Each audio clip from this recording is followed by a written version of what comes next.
नमस्कार, आप सभी का यू न्यूज़ राजस्थान में स्वागत है। मैं मनीषा ठाकुर। आज हम आपकी एक ऐसे शख्स से मुलाकात करवाएंगे जिनके बारे में हर कोई जानना चाहता है, जिनकी चर्चा ना सिर्फ सोशल मीडिया पर बल्कि अखबारों और चैनलों में भी है। हम बात कर रहे हैं विप्र सेना प्रमुख सुनील तिवारी जी की। तो आइए उनसे बात करते हैं और जानते हैं कि आखिर विप्र सेना क्या है और इसके क्या मायने हैं। सर, आपका एयू न्यूज़ राजस्थान में बहुत बहुत स्वागत है। सर, मेरा जो पहला सवाल है, एक सवाल जो मेरे जहन में भी है, चाहे वो व्यक्ति संगठन का हो या देश का व्यक्ति हो, सब ये जानना चाहते हैं कि आखिर विप्र सेना क्या है और इसके क्या क्या उद्देश्य हैं। विप्र सेना लगभग 8 से 9 महीने पहले बनाई गई। मुख्यतः ब्राह्मण समाज के शोषित, वंचित, पीड़ित वर्ग को न्याय दिलाने के लिए विप्र सेना का निर्माण हुआ। न्याय किसी भी हद तक, किसी भी स्तर तक जाना पड़े तो विप्र सेना जाएगी। दूसरा, ब्राह्मण समाज का जो युवा है उसको मानसिक तौर पे, आर्थिक तौर पे और राजनीतिक तौर पे मजबूत करके जो खोया हुआ ब्राह्मणों का जो गौरव है उसको वापस लौटाना है। जब युवा नगर पालिकाओं में, विधानसभाओं में, लोकसभाओं में जाएगा तो ही हम हमारी बात को रख पाएंगे। विप्र सेना का मोटा मोटा उद्देश्य यही है कि हमारा युवा मजबूत हो और हमारा समाज जो भी इसकी तरफ किसी भी प्रकार की कोई बात कहे, कोई भी बात उठाए, उसका हम जवाब दे पाए। सर, देश में और भी कई बड़े संगठन हैं, लेकिन इस संगठन का नाम विप्र सेना ही क्यों रखा गया? मोटा मोटी हिंदुस्तान में हजारों की तादाद में ब्राह्मण संगठन हैं। विप्र सेना, जैसे मैंने कहा, न्याय के लिए है। समाज पे किसी भी प्रकार का कोई संकट आता है, जैसे आज हिंदुस्तान के कोई भी संगठन है, तो मैं तो सबसे ही अपील करना चाहूँगा कि आप सबको विप्र सेना की ज़रूरत है। विप्र सेना का काम ना तो कोई जीवन करना है, ना कोई चंदा इकट्ठा करना है। तत्काल न्याय कैसे मिले समाज को, क्योंकि समाज ने बहुत एक लंबा समय गंवा दिया है लोगों के सामने हाथ जोड़ने में, मिन्नतें करने में। विप्र सेना डायरेक्ट एक्शन करना चाहती है। न्याय, तत्काल न्याय, समाज को कैसे न्याय मिले। हमारा युवा, हमारी बहनें, हमारे बुजुर्ग, न्याय के लिए ही हमने विप्र सेना का निर्माण किया है। ब्राह्मण समाज को न्याय मिले। सर, आए दिन ये सुनने में आता है कि विप्र सेना जो है वो उग्र भाषा का प्रयोग करती है और शहर में तोड़फोड़ भी करती है, ऐसा क्यों? कोई दूसरा हमारी जाति पे मर्जी आए जैसे बोले तो हम क्या उसका स्वागत करें? हम लोग तोड़फोड़ करते हैं या जो भी चीज़ें हमारे लिए कही जा रही है बिल्कुल सही कही जा रही है, मैं मना नहीं करूँगा और आगे भी करेंगे। हर उस आदमी को अब समझ लेना चाहिए कि एक ऐसा संगठन ब्राह्मणों के हित के लिए खड़ा हो चुका है जो ना तो सुनेगा और ना सहेगा। अभी तो कुछ नहीं किया हमने।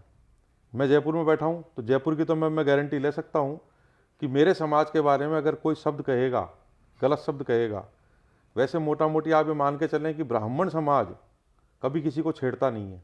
पर अब वो दिन भी लद गए कि हमारे को कोई छेड़ेगा और वो शांति से रह जाए, ऐसा विप्र सेना होने नहीं देगी। बिल्कुल तोड़फोड़ करते हैं, इसमें कोई मुझे शर्म नहीं है बोलने में। मारा पीटी की नौबत आती है तो मारा पीटी भी करेंगे। जिसको आगे, हम अगर ब्राह्मणवाद की बात करते हैं तो राष्ट्रवाद खड़ा हो जाता है, हम ब्राह्मणवाद की बात करते हैं तो जातिवाद खड़ा हो जाता है। ऐसा क्यों? 18 करोड़ जो हम हैं, क्या हम राष्ट्र में नहीं है? हमारी कोई जाति नहीं है? या तो हम सुनते रहें, पीटते रहें, लूटते रहें जैसा आज तक होता आया। ऐसा विप्र सेना अब होने नहीं देगी। जयपुर ही नहीं, पूरे देश में ये माहौल हम लोगों ने 6-8 महीने में बनाया है कि हमारे में और संगठनों में अंतर क्या है। यही अंतर है, हम ना सुनेंगे और ना सहेंगे। सर, हाल ही में जयपुर में stand up comedian Munawar Faruqui का जो प्रोग्राम होने वाला था वो रुकवा दिया गया, उसे गिरफ्तार कर लिया गया। इसके पीछे विप्र सेना का ही हाथ बताया जा रहा है। बिल्कुल 100% हमारा हाथ नहीं, हम उसमें हमने ही रुकवाया। और आगे भी इस तरीके का कोई भी अगर व्यक्ति जयपुर में आएगा या और जहाँ जहाँ हमारा संगठन है, जैसे भी आज मध्य प्रदेश में, गुजरात में, यूपी में, राजस्थान में मुख्यतः हम लोग हैं, तो इन लोगों को हम रोकेंगे। मुनव्वर फारूकी हिंदू देवी देवताओं के खिलाफ जो शब्दों का प्रयोग करता था, तो ये तो चलो हमने तो यहाँ उसको केवल प्रोग्राम करने नहीं दिया, इंदौर में तो लोगों ने उसको मारा है। आगे भी हम लोग इस तरीके का, चाहे कोई हो, चाहे वो कितना ही बड़ा हो, हम ये चीज़ें सहन नहीं करेंगे। प्रोग्राम छोड़ो, उसको जयपुर में एंटर नहीं होने देंगे। सर, विप्र सेना को आए दिन धमकियां मिलती है, उन पे मुकदमे दर्ज होते हैं, तो ऐसे में इतने बड़े संगठन को आप कैसे लीड करते हैं? देखो, मुकदमे की आपने बहुत अच्छी बात कही। मुकदमे दर्ज होते हैं, धमकियाँ भी आती है, हमारे विप्र सैनिकों को भी आती है, मुझे भी लोग फ़ोन पे तरह तरह की बातें कहते हैं। पर हम तो एक चीज़ कहते हैं कि हमारा एड्रेस, हमारे नंबर, हमारा अता पता सबके पास है, हिंदुस्तान में हर आदमी के पास है, जो हमारे चाहने वाले, नहीं चाहने वाले। मैं तो चैलेंज देता हूँ, जिसके जो मन में है, जिस स्तर पे जाना चाहे जा सकता है। वो गुंडागर्दी में जा सकता है, कानूनी रूप से जा सकता है, क्योंकि हमने आज तक ऐसी कोई गलत बात नहीं करी। हम हमारे पक्ष की बात रख रहे हैं, हमारे समाज को बचाने की बात कर रहे हैं, हम हमारे समाज के खोए हुए गौरव को बचाने की बात कर रहे हैं, ना कि हम किसी और को छेड़ते हैं। तो इन धमकियों से, इन कानूनी पेचों से मैं डरने वाला नहीं हूँ, ना मेरे विप्र सैनिक डरने वाले हैं, और ना हम रुकेंगे। सर, सोशल मीडिया पर एक वीडियो तेजी से वायरल हो रहा है जिसमें आपने राकेश टिकैत को एक बयान दिया है, उसके खिलाफ एक बयान दिया है, उसके बारे में आपकी क्या राय है?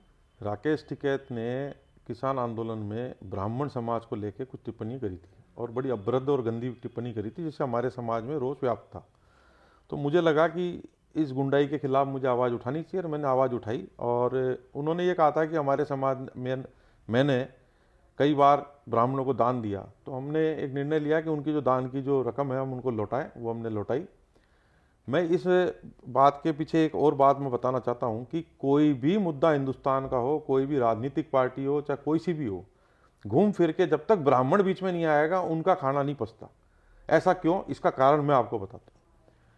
हमारे साथ एक बड़ा अजीब सा खेल खेला जा रहा है, आज नहीं 30-40 साल से खेला जा रहा है, चाहे सरकारें कोई भी रही हो, कि हम गवर्नमेंट हमको बताती है 18 करोड़ 17 करोड़ के आसपास आप हैं, जबकि जनसंख्या के जो गणना है उसी में हमारे साथ खेल खेला गया है। लगभग 25 करोड़ के आसपास हम इस हिंदुस्तान में हैं। कोई साउथ में है, कोई ईस्ट में है, कोई वेस्ट में है। तो कोई भी बड़ा आंदोलन होता है, कोई भी बड़ा संगठन होता है, जब तक हमारे बारे में 2 लाइनें गंदी नहीं कहेगा, उसका आंदोलन पूरा नहीं होता। इस बार हमने वो प्रथा तोड़ी। हमने ऐसा जोरदार जवाब दिया, जवाब ही नहीं, जो मैंने जवाब दिया है उस पर मैं कायम हूं। वो वीडियो करीब करीब सोशल मीडिया पे 20,000 बार शेयर हो चुका, लाखों लोगों ने उसको देखा, लाखों लोग, हजारों लोगों के हमारे कार्यकर्ताओं के पास फ़ोन आ रहे हैं, मेरे पास भी फ़ोन आ रहे हैं। अब मैं आपके चैनल के माध्यम से एक चीज़ और सबको बताना चाहता हूं कि इस तरीके के जो भी लोग हैं वो आप सुधर जाएं, संभल जाएं। पहले वाला ब्राह्मण समाज नहीं रहा। विप्र सेना आपके गेट पे खड़ी है। कुछ भी गलत बोलने से पहले ब्राह्मण के, चाहे वो कहीं पे भी हो, चाहे हमारा कर्मचारी वर्ग हो, चाहे हमारा यूनिवर्सिटी में या कॉलेज में जाने वाले बच्चे हों, चाहे हमारे व्यापारी हों, किसी के खिलाफ भी अगर किसी ने कोई एक गलत बात कही, विप्र सेना उसके सामने उसको खड़ी मिलेगी, मिलेगी नहीं, तत्काल न्याय करेगी। मैं कानून पे विश्वास इतना सा करता हूं कि एक बार सूचना दे दो, बस। इससे आगे मैं कानून पे विश्वास नहीं करता। अगर कानून नाम की कोई चीज़ होती तो इस तरीके की, जैसे भी एक वेब सीरीज चली है तांडव के नाम से, उसमें ब्राह्मणों के खिलाफ एक कहा गया है कि ब्राह्मणवाद से मुक्ति। अरे किस चीज से मुक्ति चाह रहे हो तुम? हम नहीं होते तो ना तो तुम्हारे जन्मते ना मरणते। हम लोग हैं तो तुम्हारे सारे कार्यक्रम हो रहे हैं, और उस समाज से तुम मुक्ति चाहते हो, तो ऐसे लोगों को मुक्ति देने का काम विप्र सेना करेगी। सर, देश भर में विप्र सेना का विस्तार किया जा रहा है, इसकी संरचना क्या है और आप किस तरीके से इसे बढ़ा रहे हैं? बिल्कुल, विप्र सेना को हमने एक मिला जुला राजनीतिक तरीके से और सामाजिक तरीके से एक मिला जुला हमने एक सिस्टम बनाया है। देश भर में 545 लोकसभा है, हजारों 4,000 कुछ विधानसभा हैं, और फिर जहाँ ग्रामीण है वहाँ पंचायत है, और शहर है वहाँ आपके नगर पालिका है। तो हम लोकसभा से लेके विधानसभा से होते हुए नगर पालिका और पंचायत तक इसका विस्तार कर रहे हैं। मतलब पूरे देश में हम लोकसभा से इसको चालू करके विधानसभा पे लाकर पंचायत और नगर पालिका कर लेके जाएंगे। आज राजस्थान में लगभग जिलों में, गुजरात के कुछ जिलों में, मध्य प्रदेश के ग्वालियर चंबल संभाग के 7 जिलों में, कुछ महाराष्ट्र के हिस्सों में, कुछ कर्नाटका के हिस्सों में ये संगठन अभी जा चुका। मोटा मोटी हम ये कह सकते हैं इसमें कि मेरा जो उद्देश्य है कि जैसे जयपुर है, जयपुर में 250 वार्ड है, तो 250 वार्ड में हम यहाँ पे इसका संगठन का विस्तार कर रहे हैं, और फिर बूथ तक भी जाएंगे। तो एक सवाल आता है कि बूथ पे सामाजिक संगठन क्यों जा रहा है? हमारे से सवाल किए जाते हैं कि क्या आगे जाके कोई राजनीतिक मंशा हमारी है? बिल्कुल, हमारी राजनीतिक मंशा 100% है। हमने पहले ही कहा, युवा को हम जब तक राजनीतिक तौर से मजबूत नहीं करेंगे जब तक हमारे समाज का भला नहीं हो सकता। हम सरकारों पे दबाव बनाएंगे, पार्टियों पे दबाव बनाएंगे कि हमारे बच्चों को, हमारे लोगों को ज़्यादा से ज़्यादा टिकट दिया जाए। जैसे एक मैं आपको उदाहरण बताना चाहता हूँ, हमारे जयपुर के सांसद रामचरण बोहरा हिंदुस्तान के वो बेदाग सांसदों में से एक सांसद है जिनका नाम लिया जाता है, पर 2 बार जीत चुके, मिनिस्ट्री में उनका नंबर नहीं। क्यों? क्योंकि हमारा समाज संगठित नहीं है। महेश जोशी जी, बीडी कल्ला जी, ये मुख्यमंत्री क्यों नहीं बन सकते? अरुण चतुर्वेदी या हमारे और जो नेता हैं, ये मुख्यमंत्री क्यों नहीं बन सकते? बन सकते हैं, काबिल हैं, जीत के आए हैं। ये कारण राजनीतिक रूप से मजबूत मैं इसलिए कहता हूं बार बार, और ये बूथ तक मैं जो जा रहा हूं कि हम दबाव बनाएंगे। मेरे को खुद को कोई चुनाव नहीं लड़ना, मेरे को बच्चों को चुनाव नहीं लड़ना, ये हम पहले ही कसम खा चुके। हमारा समाज जब नीचे बूथ तक मजबूत होगा तो हम इन संगठनों पे दबाव बना के हमारे लोगों को मुख्यमंत्री बनाना, हमारे लोगों को मिनिस्ट्री में जगह दिलवाना, हमारे लोगों को एमएलए के टिकट दिलवाना, ये ही नीचे तक जाने का मतलब हमारा ये है कि हम हमारे समाज को मजबूत करें राजनीतिक रूप से भी। सर, देश का एक बहुत बड़ा युवा वर्ग जो है वो इस संगठन से जुड़ा हुआ है। ऐसे में युवाओं को लेकर आपकी आगे की रणनीति क्या है? युवाओं में देखो, मैं आज ये देखता हूँ कि जो मेरे से जुड़ने वाले जो बच्चे हैं उनकी उम्र 25 से नीचे की है। 24-25 से नीचे वाले बच्चे आते हैं और बड़े मतलब भाव से आते हैं वो लोग। जब मैं क्वेश्चन करता हूँ उनसे कि बेटा तुम क्या कर रहे हो, तो वही मोटा मोटी एक आता है, मैंने बीए कर ली, एमए कर ली, फलाना कर लिया, बीएससी कर ली, और अब क्या कर रहे हो? जॉब की तलाश में हूँ। मेरे पास ऐसे ऐसे मैसेज आते हैं कि हमारे लिए या हमारे पहले वालों के लिए डूब मरने की बात है कि आप भैया, आप बाकी सब बातें छोड़े, संगठन मेरे को 200 रुपये का पेटीएम कर दें जिससे मैं इंटरव्यू देने के लिए जा सकूं। हमारे समाज की इतनी बुरी स्थिति हो चुकी, कोई किसी गंदे कामों में लग गया, कोई कुछ में लग गया। युवा को एक आशा दिखी, मैं कितना कर पाऊंगा या मेरा संगठन कितना कर पाएगा या हमारी टीम कितना कर पाएगी, मुझे नहीं पता। मैं युवा के अंदर एक जोश भरना चाहता हूं कि ये भीख मांगने से कुछ नहीं होना, हाथ जोड़ने से कुछ नहीं होना। अब तो मैदान में आओ, हमारे को जो चीज़ हमारे सामने है, जैसे हमने सौगंध खा रखी है कि समझो हम ये काम नहीं करेंगे, करना पड़ेगा। आज सब समाज कर रहे हैं, हमको भी करना पड़ेगा। इतना बड़ा समाज है, कहाँ से उनके लिए पैसा आएगा, कहाँ से उनके लिए रोजगार आएगा? तो हमको खुद को खड़ा होना पड़ेगा। युवा को एक आशा की किरण नजर आई है विप्र सेना में कि इसके माध्यम से सरकारों पे जब दबाव बनेगा, हमारे लिए रोजगार बनेंगे, हम बच्चों को नए एंटरप्रेन्योरशिप के लिए समझाएंगे। तो युवा केवल रोजगार के लिए हमारी तरफ देख रहा है, ना कि कोई तांडव मचाने के लिए। सर, बीजेपी और कांग्रेस दोनों पार्टियों में ब्राह्मण समाज के लोग हैं, तो आप उनका समर्थन किस तरह से करते हैं? पार्टी के आधार पर या फिर वो ब्राह्मण समाज के हैं इस आधार पर? देखो, मैं एक चीज़ ये बताना चाहता हूँ कि राजस्थान की बात करें तो हरदेव जोशी के बाद शायद कोई ब्राह्मण मुख्यमंत्री नहीं बना, ठीक है। विप्र सेना के लिए बीजेपी हो, कांग्रेस हो, कोई भी पार्टी हो, सब एक समान है।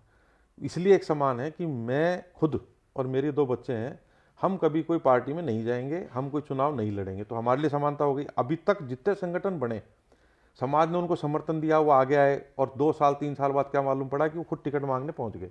अब टिकट मांगने जा रहे हो तो आपको एक पार्टी के पास जाना पड़ेगा, चाहे बीजेपी हो चाहे कांग्रेस हो। वहां जाते ही आपका दल तय हो जाता है, फिर आप क्या किसी से लड़ाई लड़ोगे? तो ये प्रॉब्लम हमारे साथ इसलिए नहीं आएगी कि हम खुद तो कोई टिकट मांगेंगे नहीं, हमको चुनाव की राजनीति में जाना नहीं है। मेरे लिए बीजेपी हो, कांग्रेस हो, जो योग्य है, जो लग सकता है कि आगे जा सकता है, उसका विप्र सेना समर्थन करेगी। कई बार ऐसा भी हो सकता है कि दोनों तरफ से योग्य है, तो हम उनको छोड़ देंगे, उनके भरोसे छोड़ेंगे। समाज तो इतना सा चाहता है कि जो समाज के नाम पे जो नेता जीत के आ रहे हैं वो कम से कम समाज के हित की बात करें। पार्टी से ना तो मेरे को पहले कोई लेना देना था, ना आज है ना आगे रहेगा। विप्र सेना सबके लिए है, चाहे बीजेपी के हो चाहे कांग्रेस के हो। जो योग्य होगा उसके हम समर्थन में रहेंगे और उसको आगे पहुंचाने की हम बात करें। सर, आमतौर पर ये देखा जाता है कि संगठन में अध्यक्ष, उपाध्यक्ष, मंत्री, महामंत्री के पद होते हैं, लेकिन आपको सेना का प्रमुख कहा जाता है, ऐसा क्यों? देखो, मेरा ये मानना है कि मैं मेरे बारे में थोड़ा सा बताना चाहूँगा कि मैं एक व्यापार में था, व्यापारी था मैं। मैंने जब समाज की दशा देखी तो मैंने वो सब चीज़ें छोड़ के और मैं इस संगठन को बनाने का मेरा विचार आया और मैंने बनाया। कोई भी चीज़ शुरुआत कहीं ना कहीं से होती है। जैसे उदाहरण के लिए मैं कहना चाहूँगा कि एक बैरिस्टर जब वो गांधी बन सकता है, एक कार्टूनिस्ट एक पार्टी का प्रमुख बन सकता है शिवसेना का, तो मैं एक व्यापारी था तो मैं विप्र सेना का प्रमुख क्यों नहीं बन सकता? इसलिए मैंने या मेरे साथ के लोगों ने ये पद मुझे दिया और उस पद को हम गरिमा भी बना के रख रहे हैं कि जैसे ये जितने भी लोग मैंने नाम गिनाए आपको, मैं तुलना इनसे नहीं कर रहा, पर इनका एक मोटिव बड़ा क्लियर था कि इन्होंने जो लड़ाई लड़ी एक उद्देश्य से लड़ी, खुद के लिए नहीं लड़ी, समाज के लिए या देश के लिए लड़ी। इसलिए मुझे पद दिया गया और मैंने इसको ग्रहण किया। सर, राज्य सरकार ने जो है मृत्यु भोज पर पाबंदी लगा दी है और कई ब्राह्मण समाज संगठन ही है जिन्होंने इसका समर्थन किया है। इसके बारे में आप क्या कहना चाहेंगे? बिल्कुल, मैं इसके बारे में ये कहना चाहता हूँ कि बहुत बढ़िया बात है कि मृत्यु भोज पर पाबंदी लगा दी और हमारे संगठनों ने इसका समर्थन किया। मैं इसके समर्थन में नहीं हूँ। मेरा कारण यह है कि ब्राह्मण के पास ये 2-3 चीज़ें रह गई थी, या तो शादी करवा देता था या मृत्यु भोज पे जाके कोई जीवन होता था तो उसको कुछ दक्षिणा मिलती थी। शादी कोर्ट में होने लग गई। इसके लिए हमारे जो समाज के जो बड़े नेता, जो सामाजिक नेता जो हैं, जिनके खुद के घरों में तो करोड़ों रुपए पड़े हैं, उनको एक फंडा चाहिए कि हम कैसे चमकें। तो उन्होंने एक लेटर निकाला कि साहब मृत्यु भोज बंद होना चाहिए। अब सरकार ने कहा ओके बंद कर देते, क्योंकि सरकारें या संगठन तो चाहते यही हैं कि ये समाज खत्म हो। उसमें सहभागिता हमारे समाज के जो जिनको मैं दलाल कहूँगा उन्होंने भी निभाई।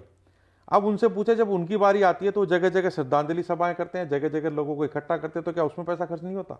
मेरे समाज के ब्राह्मण का जो एक साधन था आय का, मैं कोई शर्म नहीं मुझे कहने में, मेरे पूर्वजों ने मृत्यु भोज खाया है, जो मेरे समाज का एक साधन था आय का, उस पर पाबंदी किस प्रकार की? भगवान नहीं करे, मेरे पिता भी जिंदा है, जब भी उनके 100 साल पूरे होंगे मैं मृत्यु भोज करूंगा और मैं जेल जाऊंगा। मैं मेरे समाज में ये 4 जने समाज नहीं चलाते। इतनी गरीबी है इस कोरोना काल में, हमारे जो छोटे मंदिर हैं उनकी इतनी बुरी हालत है कि पंडिताइन के पास साड़ी के लिए भी पैसे नहीं है। अब ये इनको डूब मरना चाहिए। जो आज कह रहे हैं मृत्यु भोज बंद करो, कल को कह देंगे शादी के फेरे बंद करवा दो। जो कर लिए उन लोगों ने, उनके बच्चे तो आजकल जो हमारे समाज के नेता हैं उनके बच्चे तो कोर्ट में मैरिज करते हैं। तो हमारी जरूरत कहाँ रह गई? और हमारे को सरकार ने क्या दे दिया? मृत्यु भोज पर पाबंदी लगा दी सरकार ने, इसके बदले में कोई व्यवस्था करी? नहीं करी। एक मैं आपको इसी मौके पर बताना चाहता हूँ, विप्र सेना एक योजना लॉन्च कर रही है विप्र संबल के नाम से। जयपुर के 900 मंदिरों को आर्थिक सहायता हम लोग पहुंचाएंगे। ये जो इस तरीके के जो गधे तरीके के जो नेता हमारे यहाँ पैदा हो गए, जो मुंह में आके जैसी भी बात बोल दी और सरकारें उसको उठा के ले जाती है, और हम जब बात करते हैं तो कहते हैं आपके नेताओं ने करी। उन मंदिरों की स्थिति, ऐसी बुरी स्थिति हुई है कोरोना काल में कि उनके बेचारों की बहुत दिक्कत थी। तो हम लोगों ने ये योजना लॉन्च करी है, जिसको आने वाले टाइम में विधानसभा के हिसाब से जयपुर की 9 विधानसभाओं में 900 मंदिरों को आर्थिक सहायता, वो 1100 चालू होकर रकम कुछ भी हो सकती, पर ये 900 मंदिरों में जून से पहले हम आर्थिक सहायता पहुंचाएंगे। सर, देश में और भी बहुत सारे संगठन हैं, लेकिन जिस तरीके से आपके संगठन ने विस्तार पाया है, ऐसे में दूसरे संगठनों में सुरक्षा का भाव है।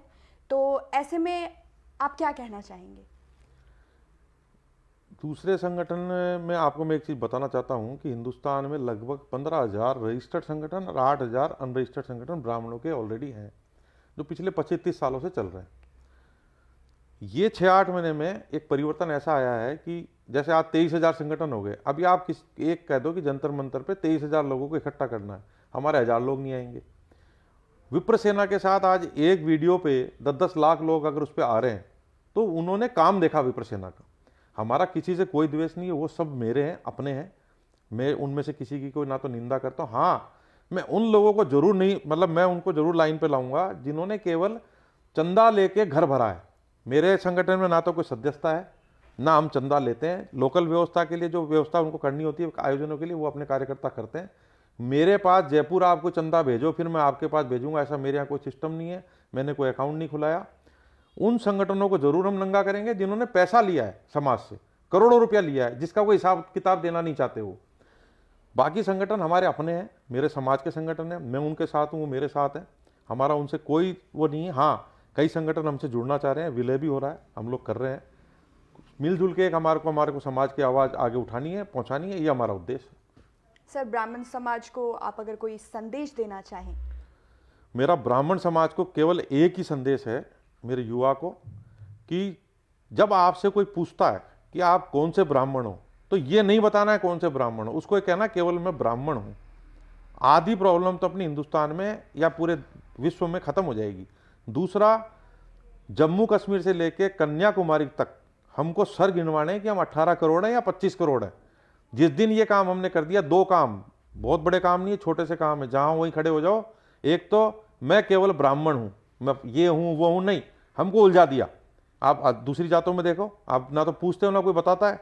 दूसरा, केवल सर गिनवाने हमारे को, जम्मू कश्मीर से लेकर कन्याकुमारी तक, ये 2 काम अपन ने कर दिए तो शायद विप्र सेना या इसके जैसे जितने भी संगठन है वो सबको बंद करना पड़ेगा। समाज अगर खड़ा हो गया, हमारा उद्देश्य है केवल समाज खड़ा हो। मेरा उद्देश्य और इसके पीछे कोई भी छुपा हुआ एजेंडा नहीं है। मैं केवल एक उद्देश्य के साथ आया हूं कि मैं मेरे समाज के सर को गिनवा दूं और मैं एक बात कहलवा दूं, चाहे वो मुखर्जी हो, बंदोपाध्याय हो, चट्टोपाध्याय हो, त्यागी हो, तिवाड़ी हो, जोशी हो, वो केवल ब्राह्मण है। वो अपना कोई गोत्र नहीं बताएगा। ये एक संदेश मेरा समस्त ब्राह्मण के, मेरे युवा, बुजुर्ग, मेरी महिलाएं, बच्चियों से मेरा निवेदन है।